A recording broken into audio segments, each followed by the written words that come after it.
The McNamara family knew it was only a matter of time. They just never thought it could be their son and beloved brother Dan.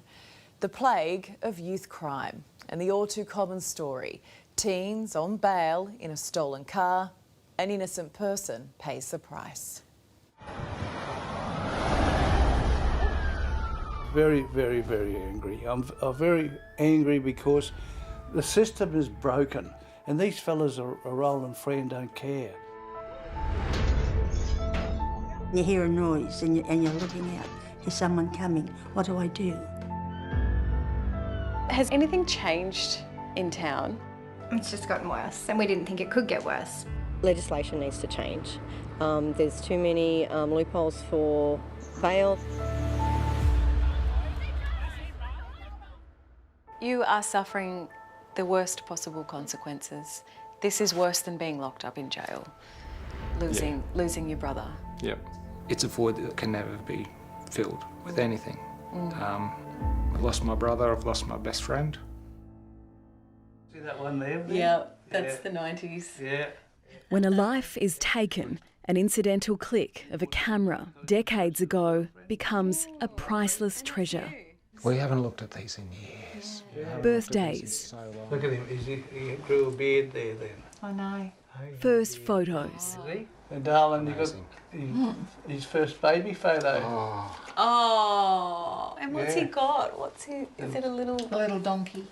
Three brothers who loved their motorbikes. Three brothers who were best mates. And you've caught up to him in height, Yeah. but you're still the little brother. Still, always the baby. Oh. This is the McNamara family. Around the dinner table, it should be a family of 5. Tonight, it's 4. On January 28, Daniel McNamara, the eldest son, was killed while riding his motorbike. He was 52. His father, Patrick, took the phone call from police. You know, I said, yeah, hello, sir. Patrick speaking. And then he said, this is... I'm sorry. I'm sorry. Sorry, I'm a big sook. I'm sorry. No, you're not. Dan was riding his motorbike through Gunnedah in regional New South Wales. He was hit by a ute. He didn't stand a chance. That ute, allegedly stolen, seen here hours before. 3 14-year-old boys inside being chased by police. The teenagers and the stolen ute, all from New South Wales youth crime trouble spot, Moree. And I'm sorry to say, he's deceased. It was just, I couldn't believe it either. It was just shock. Dan was the oldest and the wisest, as the younger brothers agree. He was really careful on his motorbike, wasn't he? Always. Always wore all the safety gear.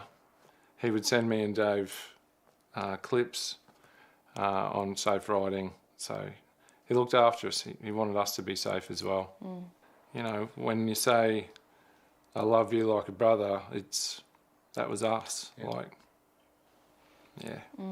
He treated everybody with so much love and respect, and he was just beautiful with people, and he was a real, true Aussie gentleman. He was a doting uncle. He had the 4 passions. There was guitars, that's the first thing I remember. Then there was motorbikes, golf, and his family. They were his 4. I like those videos of old Dan playing his golf. The McNamara family opening up in their darkest hour in the hope of real action on the youth crime crisis. The poor old police, they've got their hands tied behind their backs. They haven't got enough power to do something about it by locking these young men up. What you've said today is that the police are so nice, and you've thanked the police and you feel sorry for everyone else who've lost children, and you're right in the middle of it. You're allowed to feel sorry for yourself as well. Yeah, but Lizzie, the first responders, they are true heroes trying to save my son, and I want to thank them for trying so hard. Grief is off the scale. But anger as well. That's what it's like. I've never felt like this before. Yeah, tell me why you're angry. They don't care. They don't suffer any consequences. They need to be taught a lesson. I guess I'm angry at the court system. To enforce the rules, you need discipline or consequences. Without consequences, there are no rules. The 14-year-olds are facing serious charges over the crash and Dan's death. But they should never have been there. The boy, allegedly driving the stolen ute, had already racked up a 38-page criminal record and 90 breaches of bail. Another teenager in the car had been denied bail by the local court, but let out just weeks before the crash by a Supreme Court judge. For a judge to make these decisions, I feel that there has to be a duty of care in her role to the communities that she's supposed to be representing, because she's not helping those children. You've got to lock them up if there's nothing else. You've got to lock them up. But come up with something with like a national service, boot camp, and really be serious about it, because these young fellas, they're going to end up in jail for the rest of their life later on down the track. It was a simple and tragic turn of fate which meant Dan McNamara was here on this stretch of road in Gunnedah that morning. He was innocent. He did nothing wrong. But that's the reason why regional and rural communities, not just Moree, are living in fear. That feeling that anyone at any time could become a victim through no fault of their own. In Dan's case, he was simply filling up with petrol and taking his beloved motorcycle to Tamworth. Moree is a sprawling country town in the north of New South Wales. The long, straight roads in, lined with crop farms, a legacy of the rich agricultural history of the area. But it's also a town with a troubled history, a history which can't be ignored.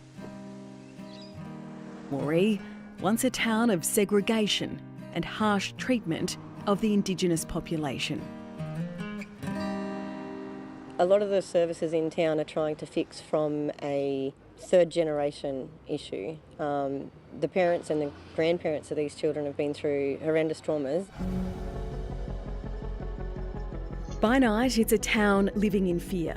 Teenagers armed with weapons, faces covered, lurking around doors and windows, break-ins and burning vehicles. In Moree, you don't have to look far to find victims of crime. So how many times have you been targeted? 3. Rachel was sleeping when thieves crept in her bedroom window. And this last time was just last month? Yes, And they got your car? they did. Her car was found dumped not far away. A lot of people are too scared to talk. You're not. Why are you talking to us today? Because someone has to. I'm angry because it's a great town. I think when you get as angry as I am right now, it's not a choice. It's an obligation that I have to do it. We're hurting here. Our community hurts, our business hurts, our victims hurt. Moree Shire Councillor Kelly James. There's too many loopholes for what you can and can't get away with. She says the law isn't serving the community. There shouldn't be any chances. If you have committed a heinous crime and a violent home invasion crime and stolen somebody's car, you shouldn't be allowed on a bail. Last year, A Current Affair travelled to Moree to bring you the story of Noel and Marcia, attacked in their home by young thieves. Noel, then 85, was cracked over the head with a crowbar, leaving him bruised, bleeding and lucky to be alive. Hi, Marcia. A year on, we went back to check in on them. Now here's Lizzie. Hi, Noel. You all right? Well, thank you. Good? Yeah. Excellent. Nice to see you both. While time has passed, the trauma hasn't faded. It's something that you'll never forget, and you hear a noise and you're looking out. Here's someone coming. What do I do? Then I get up and I have a look as Noel's out there, and I go out there, and then I might have 4 cups of coffee some nights, just sit there and just look out to see who's going by, and then go back and then go and have another cup of coffee. Do you worry that they might come back and hurt Marcia this time? Oh, well, that's the only thing that I'd worry about, you know. Oh, thank you. That's lovely. So it's been a year, guys. Marcia's children and grandchildren are still on edge. They say it's getting worse. I sleep with my phone on loud next to me, so if we get that phone call, as we've had a few times now, we're straight here, so Yeah.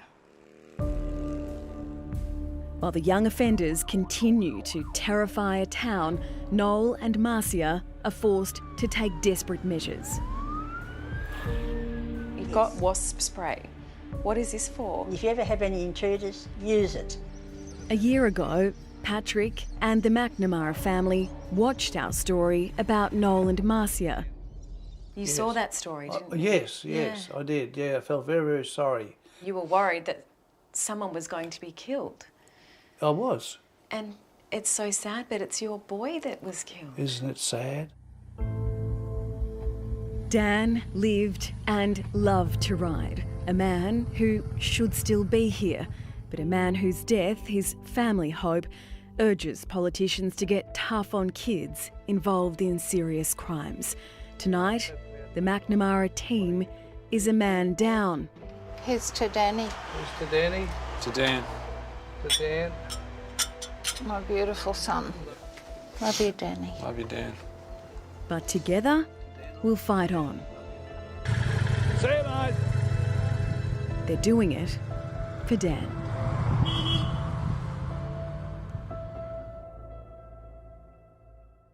For Dan, and New South Wales is trialling tougher bail laws for teenagers 14 and over.